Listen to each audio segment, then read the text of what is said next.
La légende de l'hippopotame blanc.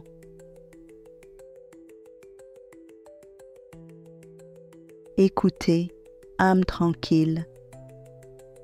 En terre de Katiopa, les eaux parlent à qui sait écouter. On dit souvent que les hippopotames sont sauvages, farouches, dangereux. Mais peu se souviennent qu'ils furent jadis les gardiens doux et puissants des émotions cachées. Ce soir, laissez votre cœur se poser au bord d'un fleuve ancien, là où les chants murmurés peuvent encore apaiser les colères enfouies. Voici l'histoire d'une potière et d'un pacte que l'eau n'a jamais oublié.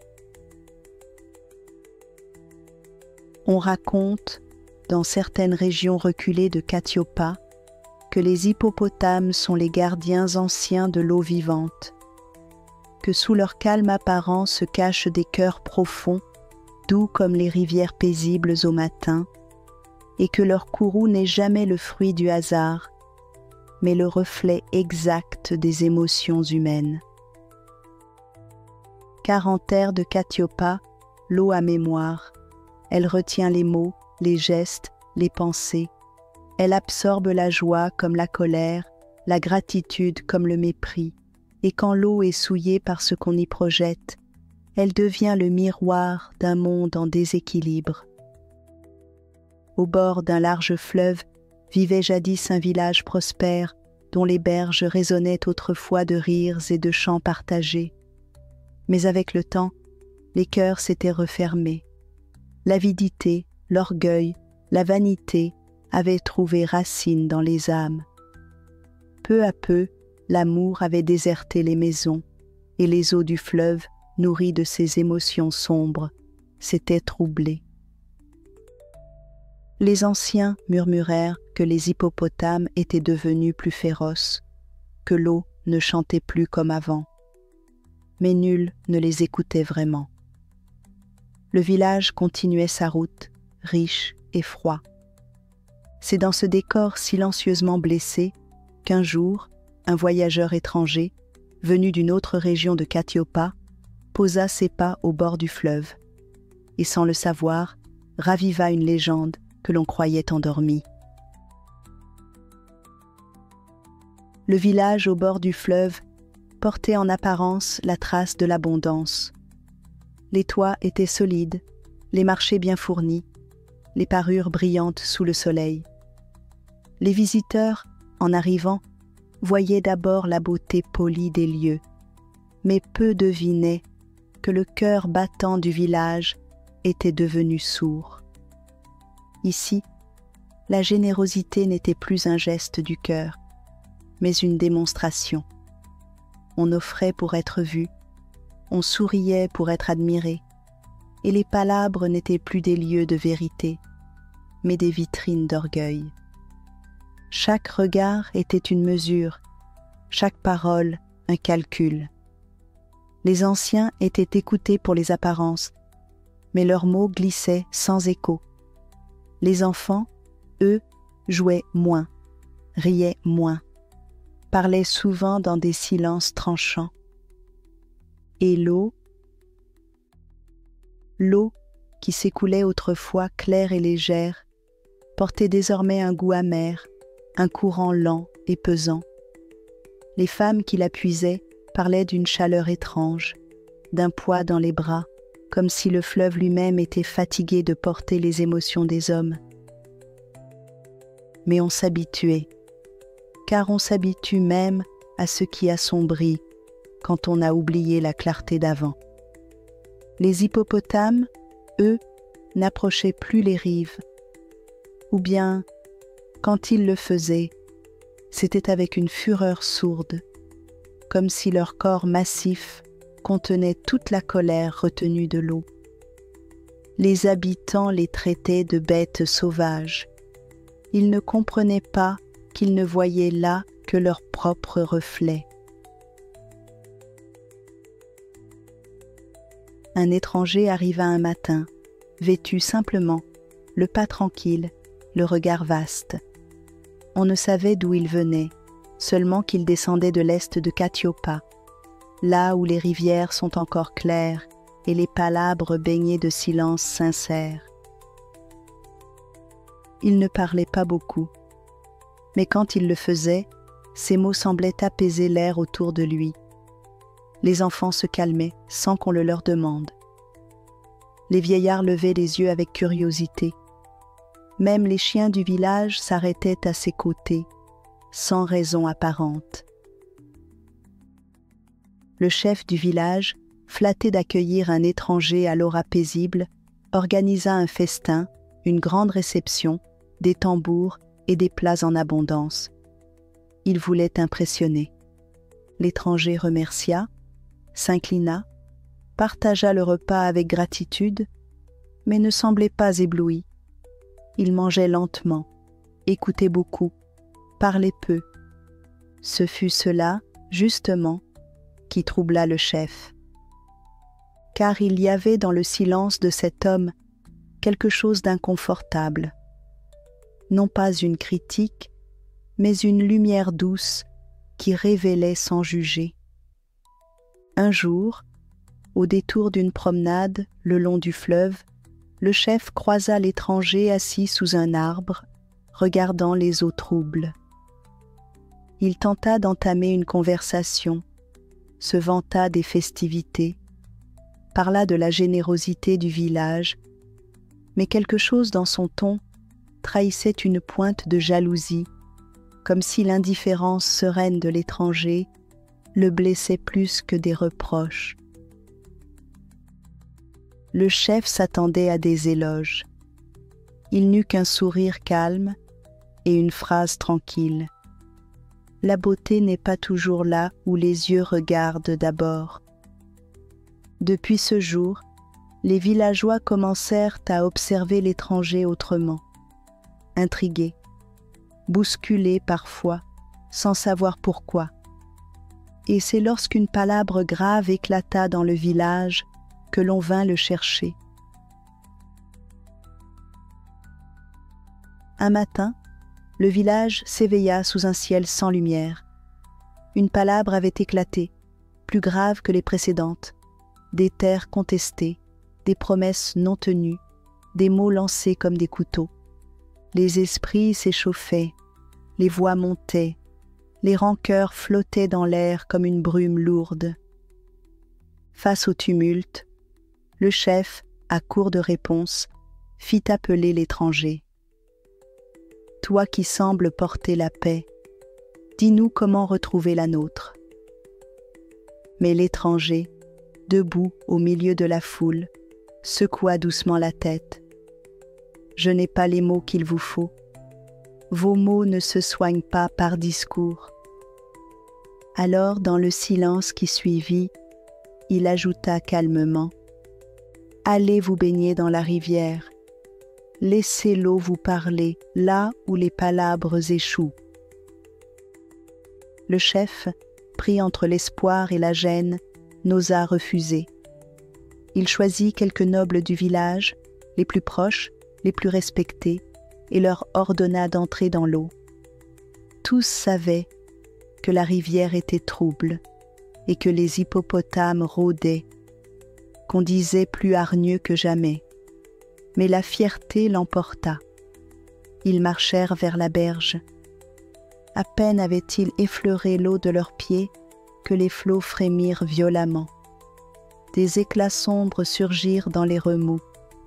Des grognements profonds et terribles secouèrent le silence. Les hippopotames apparurent, lourds, massifs, menaçants. Ils chargèrent sans hésitation, poussant les nobles à fuir, pâles de peur, trempés de panique. Le village, rassemblé, resta figé. Puis les murmures s'élevèrent. Certains parlèrent de pièges. D'autres accusèrent l'étranger. Le chef, furieux, le pointa du doigt. « Tu voulais notre mort ? Tu nous as tendu un piège sous couvert de sagesse ?» L'étranger ne broncha pas. Son regard glissa lentement vers le fleuve. « Je n'ai rien fait. si ce n'est vous inviter à regarder. L'eau n'a fait que vous rendre ce que vous y avez déposé. Un silence plus lourd que la colère s'abattit. Et au loin, dans la rivière troublée, les hippopotames s'étaient calmés. Ils flottaient désormais, immobiles, les yeux à moitié clos, comme les gardiens d'une vérité que personne ne voulait entendre. Dans un coin du village, à l'écart du tumulte, vivait une femme discrète, une potière, dont les mains connaissaient le langage de la terre et dont la voix savait apaiser l'eau. Elle ne parlait que peu, mais on disait qu'elle chantait en modelant ses jarres et que ses chants simples rendaient l'argile plus souple, l'eau plus claire dans les calebasses. Chaque matin, elle allait puiser de l'eau au fleuve à l'heure où les autres dormaient encore. Et quand elle s'approchait, les flots, d'ordinaire troubles et agités, se calmaient sous ses pas. Elle chantait doucement, presque en murmurant, des airs sans nom, offerts au fleuve comme des caresses invisibles. On ne la regardait pas vraiment. Elle était là, comme un souffle familier qu'on oublie. Mais ce jour-là, après l'échec des nobles, c'est vers elle que se tourna le regard de l'étranger. Il s'approcha, doucement, et la salua. « L'eau connaît ton cœur, dit-il simplement. Serais-tu prête à aller te baigner là où les autres ont échoué ?» Elle le regarda sans peur. Ses yeux étaient vastes et tranquilles, comme la surface d'un lac ancien. Elle hocha la tête, sans parole, sans orgueil. Et le soir même, tandis que le village retenait son souffle, elle marcha vers le fleuve, seule, les pieds nus, la voix déjà prête à accueillir ce que l'eau voudrait bien lui révéler. Le soleil venait de glisser derrière les collines lorsque la potière s'immergea dans les eaux du fleuve. Le village, rassemblé en silence à distance, retenait son souffle. Mais elle n'écoutait que le bruissement léger de l'eau contre sa peau. Elle s'avança lentement jusqu'à ce que le courant l'entoure comme un manteau tiède. Elle ferma les yeux et, comme à son habitude, elle chanta. Pas pour être entendue, pas pour se protéger, mais pour offrir un chant ancien, sans mots, tissé de gratitude, de paix et de silence. Alors l'eau vibra doucement, et du cœur du fleuve, dans une lumière pâle qui semblait venue de l'intérieur de la terre, apparut un hippopotame blanc. Il était immense, majestueux, mais sa présence n'imposait ni peur ni domination. Il était paisible comme une étoile immergée, et ses yeux brillaient d'une intelligence douce, plus vaste que les mots. Il s'approcha, et la potière ne bougea pas. Le chant dansait encore dans l'air. Puis, sans parler, il lui transmit un savoir. Elle vit dans l'eau les souvenirs anciens, les chants des enfants disparus, les prières oubliées, les cris de colère et aussi les silences aimants. Elle comprit que l'eau est mémoire, qu'elle reçoit tout et que ce qu'on lui confie, elle le porte. Mais aussi qu'elle peut transformer, purifier, apaiser lorsqu'on la traite avec amour, lorsqu'on lui parle avec douceur comme à une sœur vivante. L'hippopotame blanc ne dit rien, mais elle sut, et dans son cœur, quelque chose se noua doucement, un lien, une mission, une mémoire à garder. Puis l'eau s'adoucit, le silence se fit plus vaste encore, et le grand animal s'éloigna lentement jusqu'à disparaître dans la lumière pâle du fleuve. Lorsque la potière revint du fleuve, aucun mot ne fut prononcé. Mais le vent lui-même semblait plus léger.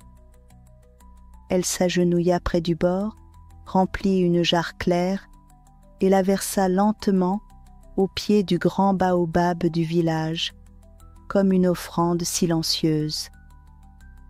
Puis, elle enseigna aux femmes, aux enfants, aux anciens, à puiser l'eau avec douceur, à la remercier, à y verser leur chant plutôt que leur colère. Les jours suivants, chacun fut invité à déposer symboliquement un mot, un regret, une pensée sincère dans un petit calebasse d'eau. Et tous, guidés par la potière, vinrent vers le fleuve et offrirent leur fardeau. L'eau accueillit sans juger, et en retour, elle apaisa. Le fleuve retrouva son rythme ancien, et les hippopotames, jadis furieux, revinrent flotter paisiblement entre les nénuphars. Le village, peu à peu, se transforma, non pas par miracle, mais par le retour d'un lien perdu. Depuis ce jour, le fleuve coula autrement. Il n'était pas plus rapide, ni plus vaste, mais ceux qui l'approchaient sentaient une paix ancienne, comme si l'eau portait à nouveau un chant oublié. La potière, elle, continua sa vie simple. Elle chantait toujours en façonnant ses jarres, mais certains disaient que ses chants faisaient frissonner les calebasses et que ses cruches gardaient l'eau fraîche plus longtemps qu'ailleurs. Les enfants la regardaient avec un respect silencieux. Les anciens l'écoutaient sans l'interrompre. On raconta qu'un soir, au bord du fleuve, un hippopotame blanc fut vu immobile, les yeux clos, comme s'il écoutait un chant renouvelé. On raconta que la potière avait reçu un savoir transmis par les eaux elles-mêmes et que, depuis, des femmes comme elle naissaient ici ou là, portant en elles une sensibilité rare, capable d'apaiser l'eau comme on apaise une plaie. Qui sait, c'est ainsi que naquit la légende des prêtresses de l'eau, celles qui n'enseignent pas, mais qui murmurent doucement à ce qui a été oublié. Et parfois, quand le vent est calme, quand le fleuve est tranquille, on dit que si l'on tend bien l'oreille, on peut encore entendre le chant de la première d'entre elles.